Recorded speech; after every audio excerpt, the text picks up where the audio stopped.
Il est 19 h, mesdames, messieurs, bonsoir. Voici les titres de votre journal. La terre a à nouveau tremblé ce jeudi dans le département. Il était 4 heures passées ce matin. Vous avez été réveillés par une forte secousse. Nous y reviendrons dans un court instant pour plus de précisions. Nous parlerons également du marché public. Mayotte vient d'installer son haut conseil de la commande publique ce jeudi. Les précisions également dans ce journal. Et puis, nous parlerons du patrimoine avec un conseiller spécial venu de la métropole. Il s'agit de Thibaut Guignard. Il est notre invité dans cette édition. Mayotte continue de trembler, voilà presque un an maintenant. Et ce matin, vers 4h40, nous avons été nombreux à sursauter de nos lits tellement la secousse était impressionnante. Une situation angoissante, d'autant qu'on ne sait pas jusqu'à quand cela va durer. Yasmine Diafar et Farou Seni. Tout comme les embouteillages, l'essaim de séisme s'est invité dans le quotidien des Mahorais pour une durée indéterminée. Mais l'habitude peut parfois virer à la panique. Je ne croyais pas que voilà, ça tremblait autant, quoi. En tout cas, ce matin, vraiment, j'ai eu chaud, franchement. Vous avez eu peur? Vous êtes sorti? Je suis sorti dehors avec ma femme et mon enfant. On est resté là à attendre voir ce qui va se passer. Mais bon. En tout cas, on a eu peur. Celle d'aujourd'hui, je l'ai bien sentie par rapport aux autres, parce que les premières, pour moi, c'était devenu une routine. Mais celle d'aujourd'hui, de ce matin, c'était trop, c'était le top. À mon avis, ça atteint les 6. On ne va pas me dire 4 ou 4-5. Je pense que c'est plus vers les 6. Bien qu'il ait été intense, le séisme de ce jeudi matin était d'une magnitude de 5 selon le BRGM, le Bureau de recherche géologique et minière. Alors comment expliquer cet écart entre le ressenti de la population et cette mesure? L'intensité, c'est par rapport à la zone où on se trouve et par rapport à la zone où a eu l'événement. Donc en fait, on l'a senti beaucoup plus fort parce que cet événement-là a été beaucoup plus proche de nous que les précédents. 10 mois depuis que Mayotte vibre régulièrement, certains n'y font presque plus attention. C'est vrai qu'au début, oui, c'était nouveau. Donc on les sentait, on en discutait entre amis, entre collègues. Et là, depuis quelques temps, c'est vrai que en tout cas, moi, je les sens vraiment plus du tout. Je pense qu'on prend l'habitude, malheureusement. Et moi, je ne peux pas dire que j'ai peur, on va dire juste que tant que l'échelle de Richter ne monte pas au-dessus de 6, et non, c'est un avis personnel, on peut encore supporter un peu ces tremblements de terre, je dirais. Lorsque d'autres craignent le pire. Je crains le pire, un jour, à force, parce que ça devient de plus en plus fort, je trouve. C'est mon point de vue perso. Mais bon, après, qu'est-ce qu'on peut faire? C'est possible qu'on ait des magnitudes encore plus élevées, c'est possible qu'on atteigne la magnitude 5,8, 5,9 qu'on a eue, voire même un peu plus. Mais il ne faut pas s'attendre par rapport au système qu'on a à des fortes magnitudes dévastateurs comme les magnitudes 7 ou ce qu'on peut voir à l'extérieur. Non, ça va continuer à bouger. Il faut apprendre à composer avec ça, à vivre avec ça. Ce n'est pas confortable. Mais ça sera comme ça pendant un certain temps. À l'origine de cet essaim de séisme qui secoue Mayotte depuis bientôt un an, un volcan dans les profondeurs sous-marines à 40 km à l'est de la Petite Terre. La Terre cessera de trembler le jour où toute l'énergie concentrée remontera à la surface. Du côté de la SOGEA SMAE, grévistes comme direction campent toujours sur leur position. L'entente entre les deux parties n'a pas été trouvée encore dans la rue avec leur banderole dans les rues du chef-lieu. Ils étaient une soixantaine d'agents grévistes à demander une fois de plus la hausse de leur salaire ainsi que la fin des intimidations à leur encontre. Image signée Fahar Housseni. Écoutons à présent la réaction du préfet Dominique Sorin sur les coupures d'eau de ces dernières heures. Il est au micro de Laïni Saïdachim et Youssouf Ahmed Matoua. Il y a eu des coupures d'eau ces derniers jours qui sont dues à des défaillances dans certains équipements. Il y a 3 stations de pompage pour lesquelles il y a eu des défaillances, parce que l'eau était turbide, trouble, ça a provoqué des problèmes et des pannes, et avec les difficultés d'approvisionnement que nous avons pu avoir.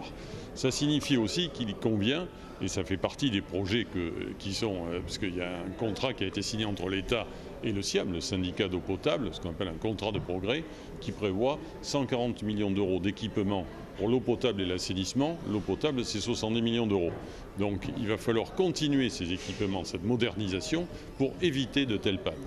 Mais il faut sécuriser tout cela par de nouveaux équipements.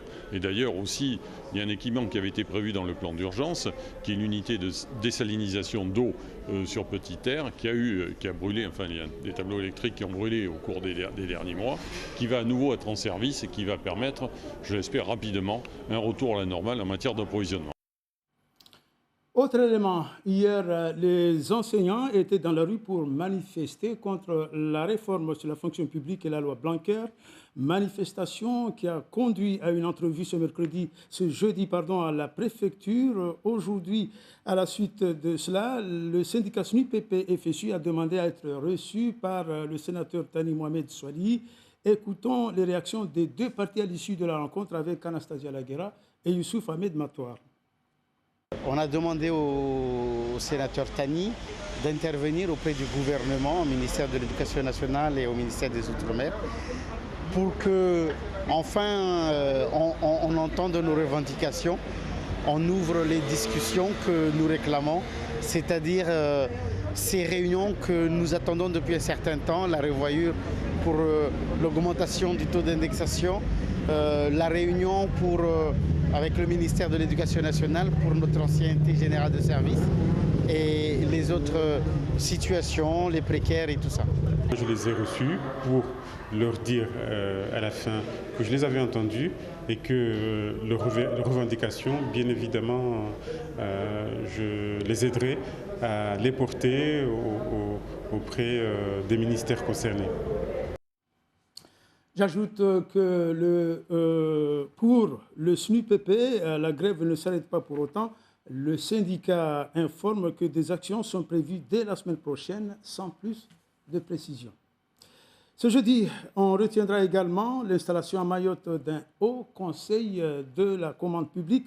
L'instance réunit les services de l'État, les élus des différentes collectivités ainsi que les entreprises. L'objectif étant d'avoir plus de visibilité dans les projets de grande envergure. Détails et explications de Lénice Dachim sur les images de Youssouf Ahmed Matoar. Accompagner le secteur du BTP en replaçant la commande publique dans le contexte économique local et encadrer les projets ainsi que les engagements pris par les collectivités, l'État ou autres, c'est l'objet de cette nouvelle instance. Composée de tous les acteurs qui interviennent dans le processus de commande publique, le HCCP pourra notamment s'assurer du suivi des investissements.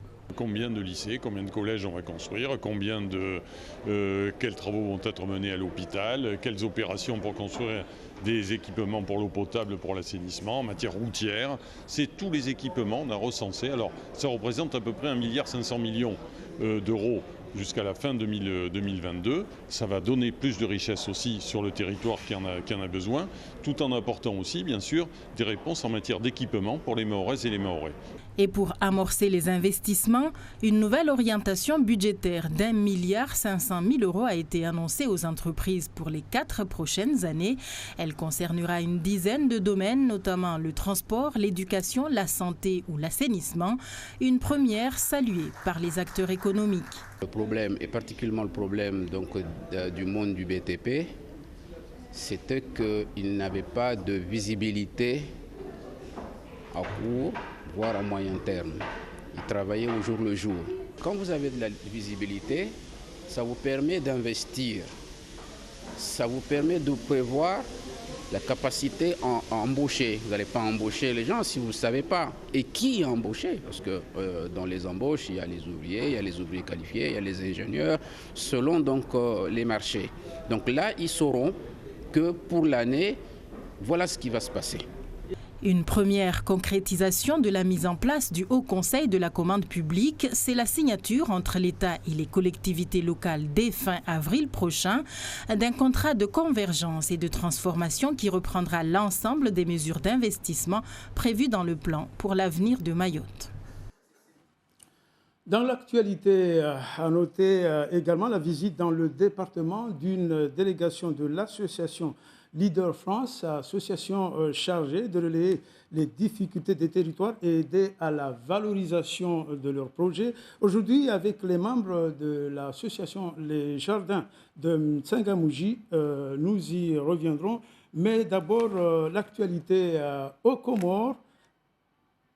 Le colonel Swali Mohamed Di Campagnard, candidat aux élections présidentielles, désigné par les 12 autres candidats de l'opposition pour diriger un conseil national de la transition, a été arrêté par la gendarmerie quelques minutes après son adresse à la nation. Ce conseil national de transition s'est donné comme mission de régler la crise post-électorale et d'assurer une transition pacifique. Une heure avant, le procureur avait déjà prévenu des suites à donner de cette nouvelle donne politique. Le colonel Swali Mohamed Di Campagnard, candidat aux élections présidentielles, désigné par les 12 candidats de l'opposition pour diriger un conseil national de la transition, a été arrêté par la gendarmerie quelques minutes après son adresse à la nation.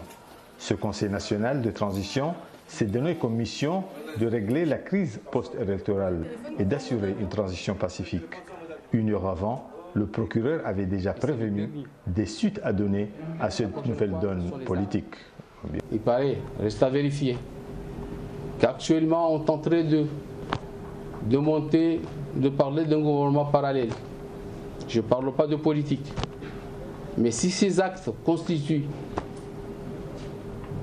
ou peuvent être à l'origine d'une déstabilisation du pays, ces actes constitueraient aussi des actes reprimés par le Code pénal. Et le parquet de la République, que je représente, prendra toutes ses responsabilités. 24 heures avant son adresse à la nation, le colonel, ancien chef d'état-major, écrit à ses frères d'armes de l'armée nationale et les invite à se placer aux côtés de la légalité. Son discours est tranchant et sans détour. Peuple comorien, si le scrutin du 24 mars 2019 n'est pas invalidé avant le 3 avril 2019, nous vous demandons, dès le 4 avril 2019, de désobéir civilement, de cesser toute activité économique et professionnelle, de ne procéder à aucune communication téléphonique, de n'effectuer aucun déplacement sur l'ensemble du territoire national pour ainsi montrer au monde entier notre refus de subir de notre résistance face à l'ignominie. Le bras de fer s'est définitivement installé durablement entre le pouvoir et l'opposition. La proclamation par la Cour suprême des résultats définitifs ouvrira la voie aux incertitudes. Un reportage de nos correspondants à Moroni, Ahmed El Amir et Ibrahim Youssouf. Azali Assoumani, rappelons-le, a été réélu à la tête de l'Union des Comores avec 66,77% des voix, un résultat confirmé par la Commission nationale indépendante. Vous venez de le voir, ce scrutin est toujours rejeté par l'opposition qui parle d'un coup d'État politique. Pendant ce temps, notre équipe s'était rendue il y a quelques heures sur l'île d'Anjouan. Elle nous parle aujourd'hui du quotidien de la population. Reportage sur place de Misbaudine Baka et Daniel Abdou.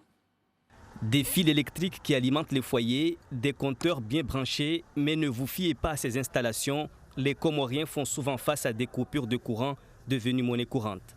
Des délestages qui chamboulent le quotidien des habitants, mais avec la conjoncture politique, rares sont ceux qui osent en parler devant la caméra. Cette épicière qui souhaite garder l'anonymat se dit en avoir plus qu'assez. C'est très compliqué pour nous les commerçants et pour tout le monde d'ailleurs. Moi j'ai fait des jus d'orange et de citron. J'ai donc besoin d'une congélation bien conséquente et avec ce problème d'électricité, j'ai du mal à travailler. Mon commerce tourne au ralenti. Et pourtant, elles, comme presque tous les opérateurs économiques, payent bien des factures, mais ils doivent se contenter de quelques heures d'électricité par jour. Des fois, on peut rester de 6h du matin à 18h sans courant. Vous imaginez bien que ce qui a été congelé puis décongelé ne peut plus être vendu. C'est un manque à gagner. Même son de cloche chez ces revendeurs de poissons, eux aussi des fois sont contraints de jeter leurs marchandises faute de conservation.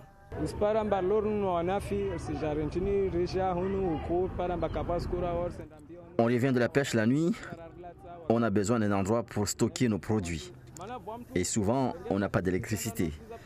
On est vraiment embêté. Moi, personnellement, je jette tout, mais il y a d'autres personnes qui les vendent quand même, avec tous les risques qui encourent. Une problématique économique qui a bel et bien des répercussions de santé publique.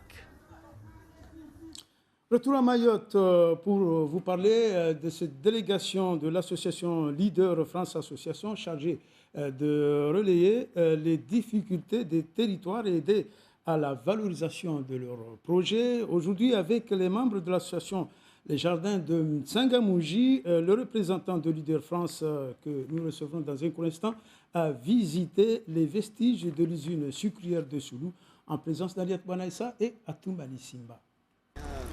La commune de M'Tsangamouji regorge de richesses culturelles liées à l'histoire de Mayotte, comme ici, le site de l'ancienne usine sucrière de Soulou.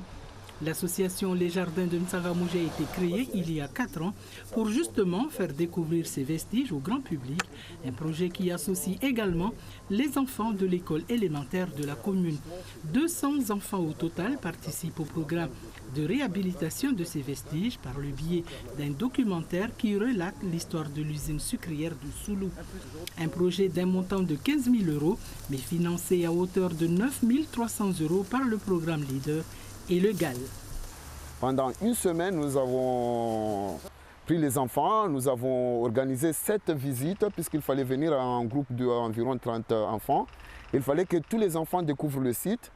Et donc pendant 7 jours, les visites s'alternaient. Chaque jour, il y a un groupe d'environ 30 enfants qui venaient. Nous les faisons découvrir le site et l'histoire même de cette usine qui a débuté en 1856. Cette usine a été construite en 1856 et elle a fonctionné jusqu'en 1898. Donc nous avons fait découvrir l'histoire de cette usine aux enfants. Un projet cher à l'association de M'Tsangamouji qui a également fait des photos de tous ces vestiges existants et c'est au bénéfice des élèves. Des panneaux illustrant ces monuments et un résumé de l'histoire de chacun ont été réalisés en plus du film documentaire d'une durée de 25 minutes. Premier objectif, faire connaître cette richesse culturelle historique qui fait partie donc de l'histoire de notre île. Et ensuite, former des enfants. Donc pour que les enfants de M'Tsangamouji, le site M'Tsangamouji, il fallait que les enfants de M'Tsangamouji puissent connaître ce site et l'histoire de ce site qui fait partie de l'histoire de notre commune. Donc nous avons formé des enfants et en même temps utilisé les 2 panneaux que nous avons fabriqués plus le film comme support pédagogique utilisable dans les écoles aussi. En 2018, il y a eu le lancement par le gouvernement du loto du patrimoine. L'argent obtenu servira à valoriser, voire réhabiliter les sites historiques français. 18 sites ont été retenus en France, dont un à Mayotte, celui de l'usine sucrière de Soulou. Il est très dégradé, mais c'est le mieux par rapport aux autres.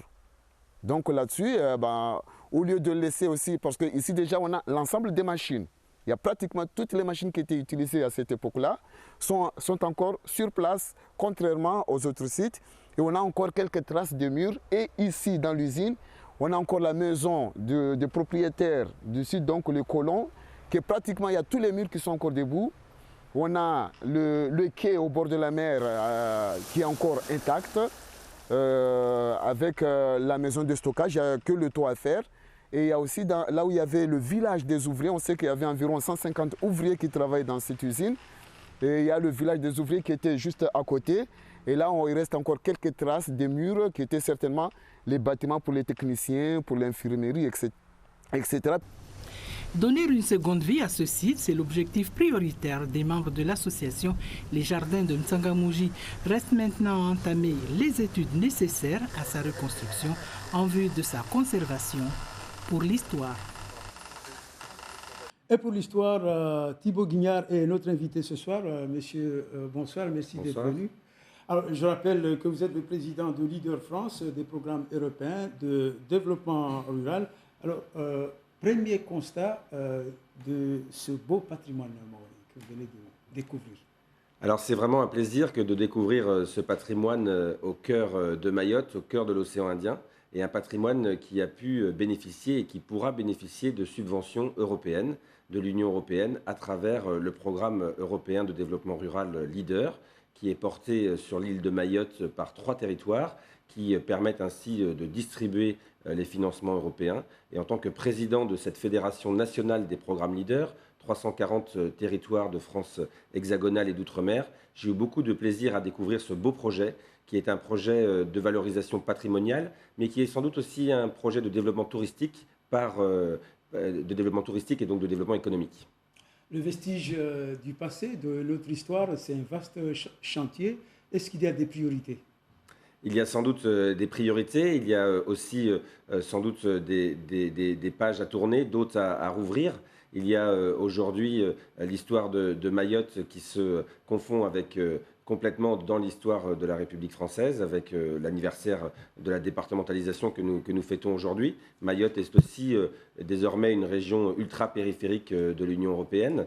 Et donc je pense que nous avons tous intérêt à travailler en commun, à préparer les projets et à mobiliser les financements pour essayer de conserver ce patrimoine. On dit souvent qu'un marin qui veut aller loin a besoin d'un port d'attache. C'est d'autant plus vrai sur une île comme à Mayotte. Alors, ces associations qui portent ou du moins qui démontrent, qui apportent une prise de conscience pour la préservation de cette richesse. Qu'est-ce qu'il leur faut comme moyen, comme outil, comme accompagnement pour qu'ils puissent pérenniser, bien sûr, cette histoire? Alors, il leur faut de l'accompagnement, j'allais dire, patrimonial pour décider de ce qui sera à faire en termes de défrichage, de reconstruction, ce qui sera à garder dans l'État.